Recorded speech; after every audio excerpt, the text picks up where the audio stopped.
नमस्कार दोस्तों। क्या आपने बीजेपी की सरकारों में इस्तीफा होते हुए देखा है? बिल्कुल नहीं देखा होगा। यहां पर लोग मर जाते हैं तब भी इस्तीफे नहीं होते। यहां पर सैकड़ों लोगों की जान चली जाए तो भी इस्तीफे नहीं होते। हमने देखा ही। लेकिन पहली बार भाजपा की सरकार में एक मंत्री का इस्तीफा हुआ है, और वो भी पूर्ण बहुमत की एक तरीके से सरकार चल रही है। वहां पर इस्तीफा हो गया। भाजपा की डबल इंजन की सरकार में एक इस्तीफा हुआ है। मैं महाराष्ट्र की बात कर रहा हूं, और महाराष्ट्र में देवेंद्र फडणवीस ने अपने मंत्री का इस्तीफा ले लिया है।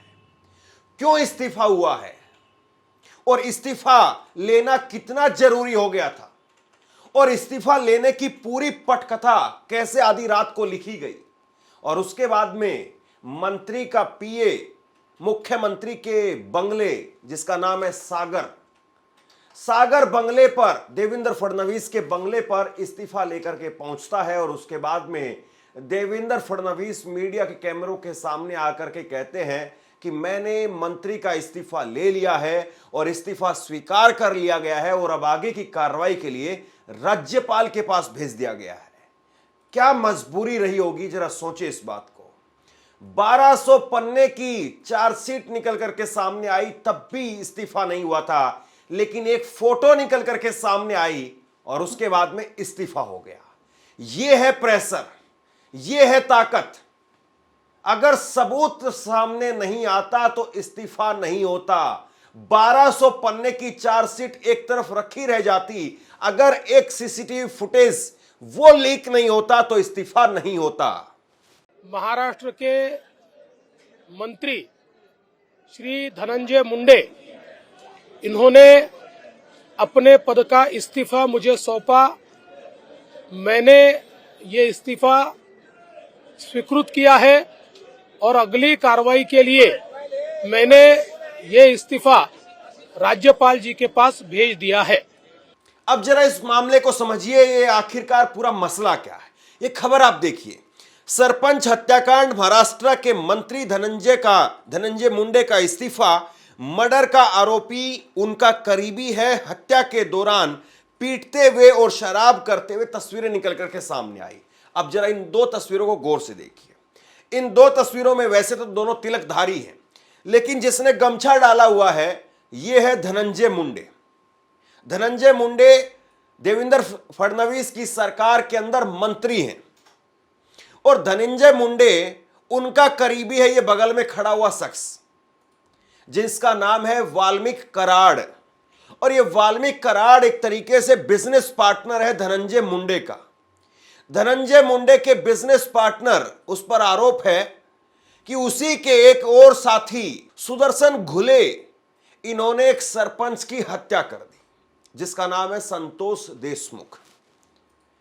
अब जरा ये तस्वीर देखिए एक बार। यह है संतोष देशमुख जिनकी हत्या कर दी गई, और एक तस्वीर ऐसी निकल करके सामने आई है जो मैं आपको नहीं दिखा सकता हूं, क्योंकि वो तस्वीर है वो सीसीटीवी फुटेज का स्क्रीनशॉट, जिसमें ये मारते हुए दिखाई दे रहे हैं, पीड़ित को मारते हुए, जिसकी जान चली गई। सरपंच संतोष देशमुख, उसकी जान चली गई। उसको मारते हुए, पीटते हुए, लाठी डंडों से, वीडियो है बाकायदा, मारते हुए दिखाई दे रहे हैं, और उसके साथ साथ उस पर पेशाब भी कर रहे हैं। यह है भाजपा की डबल इंजन की सरकार। और बड़ी बात क्या है दोस्तों? बड़ी बात यह है कि इस पूरे मामले में सीआईडी ने 1200 पन्नों की चार्जशीट फाइल की थी। 1200 पन्नों की चार्जशीट 27 फरवरी को सीआईडी ने शामिल की थी, और आज 4 तारीख को जो है वो इसमें इस्तीफा हुआ है। यानी सरकार के पास में आधिकारिक तौर पर जो जानकारी है वो 27 फरवरी को ही निकल करके सामने आ गई थी। 5-6 दिन हो चुके हैं, और उससे पहले भी सरकार के पास में तो सारी जानकारी रहती है। सरकार तो पता कर ही लेती है कि जब 2-2 करोड़ रुपए की फिरौती मांगी जा रही है, मंत्री का करीबी, मंत्री का बिजनेस पार्टनर उसमें इन्वॉल्व है, तो जाहिर सी बात है सरकार के पास में सारी जानकारी होती है। और ऐसे में फिर भी इसको दबाने की पूरी कोशिश की गई, इस मामले को दबाने की पूरी कोशिश की गई, क्योंकि इसमें न केवल सरपंच की हत्या का मामला था, बल्कि इसके साथ साथ कंपनियों से पैसा लेने का भी मामला था। मैं इसकी टाइमलाइन आपको बताऊं कि कैसे जो है ये पूरा मामला खुल करके निकल करके सामने आया है। उससे पहले एक बार जरा आप सुनिए आदित्य ठाकरे को। आदित्य ठाकरे को सुनिए और आदित्य ठाकरे कह रहे हैं कि इस्तीफा नहीं बल्कि ये सरकार बर्खास्त होनी चाहिए क्योंकि सरकार पूरी तरह से नाकाम साबित हो चुकी है। सिर्फ रेजिग्नेशन से बात बनती नहीं है, ये सरकार बर्खास्त होना चाहिए क्योंकि अगर आप देखें तो महाराष्ट्र में पिछले कई सालों में 2.5-3 सालों में जो कायदा सुव्यवस्था कानून की परिस्थिति बनी है बहुत ही खराब है, बहुत ही भयानक है। कभी कोई बस में रेप होता है और राज्य के गृह मंत्री कहते हैं कि ये सब शांत थी वो महिला तो इसलिए कुछ हो सका नहीं, कुछ एक्शन हो सकी नहीं। कैसी बात है, कैसा न्याय है, कैसा कानून है? अगर कोई एक्शन अभी आज ना ले, पूरी सरकार बर्खास्त ना हो तो ये महाराष्ट्र में कौन इन्वेस्टमेंट के लिए आने वाला है, कौन रहने वाला है, कौन सी महिला या कौन सा पुरुष सुरक्षित है? ये हम सारे नागरिकों का विषय है, सिर्फ एक व्यक्ति की बात नहीं है। तो सरकार कितनी कामयाब है या सरकार नाकाम साबित हो चुकी है, अब मैं खबर आपको बताने वाला हूं। इस खबर के आधार पर आप समझिए। दावा यह है कि 2 करोड़ रुपए की वसूली रोकने के लिए सरपंच की हत्या कर दी गई। सूत्रों के मुताबिक एसआईटी की चार्जशीट में वाल्मीकि कराड़ भीड़ के सरपंच संतोष देशमुख की हत्या का मास्टरमाइंड था। कराड़ ने भीड़ में मौजूद एक रिन्यूएबल एनर्जी कंपनी के भूमि अधिग्रहण अधिकारी से 2 करोड़ की फिरौती मांगी थी। संतोष ने इसका विरोध किया। इसके बाद में उनकी हत्या कर दी गई। एसआईटी ने सबूत के तौर पर आरोपियों से बरामद फोन कॉल को रिकॉर्डिंग और फोरेंसिक लैब द्वारा प्रमाणित सीसीटीवी फुटेज पेश किए हैं। अब देखिए आप, इतना सब कुछ जो है वो हमारे सामने है, इतने सारे सबूत जो है वो सामने है। तो अब ये हमारे सामने आए हैं, सरकार के सामने तो बहुत पहले से थे। और जरा ये टाइमलाइन पर गौर कीजिए। ये टाइमलाइन देखिए किस तरीके से नवंबर से खेल चल रहा था, लेकिन फिर भी मंत्री बनाया गया इस साहब को। 29 नवंबर 2024 का ये मामला है जिसमें विंड मिल कंपनी के कर्मचारियों का अपहरण किया गया। बदले में 2 करोड़ रुपए की फिरौती मांगी गई। आरोप लगा सुदर्शन घुले पर। 6 दिसंबर 2024 को आरोपी अन्य साथियों के साथ में मासाजोग गांव की फैक्ट्री साइट पर पहुंचा। वहां मौजूद गार्ड और कर्मचारियों पर हमला किया गया। सरपंच देशमुख ने बीच बचाव किया। 7 दिसंबर 2024 को सुदर्शन घुले को पुलिस ने अरेस्ट कर लिया। घुले वाल्मीकि कराड़ का करीबी था और कराड़ मंत्री धनंजय मुंडे का बिजनेस पार्टनर है। अगले दिन घुले जमानत पर बाहर आ गया। इसे कहते हैं सरकार के साथ में जुगलबंदी। 9 दिसंबर 2024 को घुले ने अपने साथियों के साथ में मिलकर के पहले सरपंच देशमुख की कार रोकी और बाद में उनका अपहरण किया। कुछ घंटे बाद ही सरपंच देशमुख का शव मिला। 10 दिसंबर 2024 को मासाजोग गांव के लोगों ने इस हत्या को लेकर के विरोध प्रदर्शन शुरू कर दिया। उनके इस प्रदर्शन को मराठा आरक्षण की मांग कर रहे मनोज जरांगे का भी साथ मिला।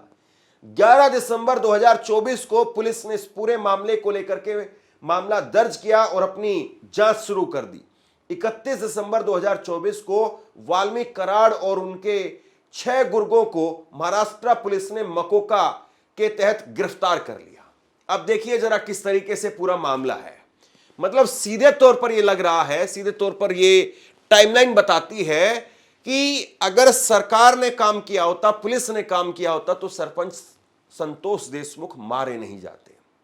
लेकिन वाल्मीकि कराड़ वो मंत्री का करीबी है और इस वाल्मीकि कराड़ का करीबी है सुदर्शन घुले। ये सुदर्शन घुले जो है वो फटाफट जमानत पर बाहर आ जाता है। जब इतने गंभीर आरोप लगते हैं ना तो उसके बाद में आरोपी की सुनवाई होने में टाइम बहुत लग जाता है। जमानत उसको मिलने में तो पता नहीं कितना टाइम लग जाता है। लेकिन अगर आप किसी बड़े धन्ना सेठ के या किसी आप सरकार में बैठे हुए मंत्री के करीबी हैं तो फिर कुछ भी हो सकता है। और वही चीज जो है इस मामले में होती हुई नजर आई है। अब सबसे बड़ी चीज ये है इस पूरे मामले के अंदर अभी भी सरकार ये नहीं मान रही है कि उसका इस्तीफा इसलिए हुआ क्योंकि उसका नाम जो है वो हत्याकांड में आया है। पहला सवाल। दूसरा सवाल ये कि अगर हत्याकांड में नाम है, हत्याकांड में मंत्री का बिल्कुल करीबी है, बिजनेस पार्टनर शामिल है, तो मंत्री जी उसमें दोषी नहीं है क्या, या मंत्री जी का नाम नहीं आएगा क्या? सिर्फ इस्तीफा क्यों? दूसरा सवाल ये, उसकी गिरफ्तारी क्यों नहीं? और दूसरी बात आप देखिए, अजीत पवार गुट के ये विधायक हैं और अजीत पवार गुट के ही एक वरिष्ठ नेता वो कह रहे हैं इस पूरे मामले में, छगन भुजबल, कि ये तो कि बीमार हैं और इसीलिए उनका इस्तीफा हुआ है। सुनिए जरा, उन्होंने खुद से ट्वीट करके बताया है कि वो इस्तीफा दे रहे हैं क्योंकि वह अस्वस्थ हैं और डॉक्टरों ने उन्हें आराम करने की सलाह दी है। कमाल की बात है ना साहब। मतलब इस्तीफे को आप मजाक बना रहे हैं, इस्तीफे को आप ये बता रहे हैं कि नहीं वो तो बीमार हैं इसलिए इस्तीफा हुआ है। कम से कम सरकार इस बात को कबूल करे कि इस्तीफा इसलिए हुआ है क्योंकि मंत्री के करीबी ने, मंत्री के बिजनेस पार्टनर ने किसी की हत्या करवाई। स्वीकार करें इस बात को। और मैं फिर कह रहा हूं इस बात को, अगर सीसीटीवी फुटेज निकल करके सामने नहीं आता तो कुछ नहीं होता। ऐसे लोग, छुटभइये लोग, और चाहे बड़े से बड़े लोग हों, वो घूमते रहते हैं और राजनीतिक गलियारों में इनको संरक्षण मिलने का काम होता है। ये लोग घूमते रहते हैं। आप किसी का भी मर्डर कर दीजिए, आप कुछ भी कर दीजिए, अगर आप बहुत बड़े धन्ना सेठ है ना, तो फिर आप कुछ नहीं होगा आपका, आप बचते रहेंगे। यही हमारे देश में एक नहीं, इसके सैकड़ों ऐसे उदाहरण आपको मिल जाएंगे। और अगर आप कोई आम आदमी है, आम शख्स हैं, तो आपकी मोटरसाइकिल आप नहीं छुड़वा पाएंगे। मोटरसाइकिल अगर एक बार इंपाउंड हो जाती है, पुलिस अगर उसको कागज नहीं होने की वजह से जमा कर लेती है, तो आप चक्कर काटते रहिए। उसको वो पैसा दे रहे हैं, उसको वहां पैसा दे रहे हैं, वो वहां से फाइल लेकर के आ रहे हैं, ये अपना डॉक्यूमेंट दे रहे हैं, आपकी गाड़ी छुटनी महाभारत हो जाती है। और अगर आप कोई सरकार में बैठे हुए लोगों के करीबी हैं, उनके बिजनेस पार्टनर हैं, तो फिर आपको कौन छूने वाला है? कोई आपको छू भी नहीं पाता है। और मैं फिर कह रहा हूं कि अगर ये सीसीटीवी फुटेज सामने नहीं आता तो क्या इस्तीफा होता? सोचिए जरूर इस बात को। नीचे कमेंट बॉक्स में अपनी राय लिख करके जरूर बताइए। इस वीडियो को शेयर कीजिए और इसी तरह की तमाम खबरों के लिए ऑनलाइन न्यूज इंडिया को सब्सक्राइब कीजिए। आपका बहुत बहुत धन्यवाद।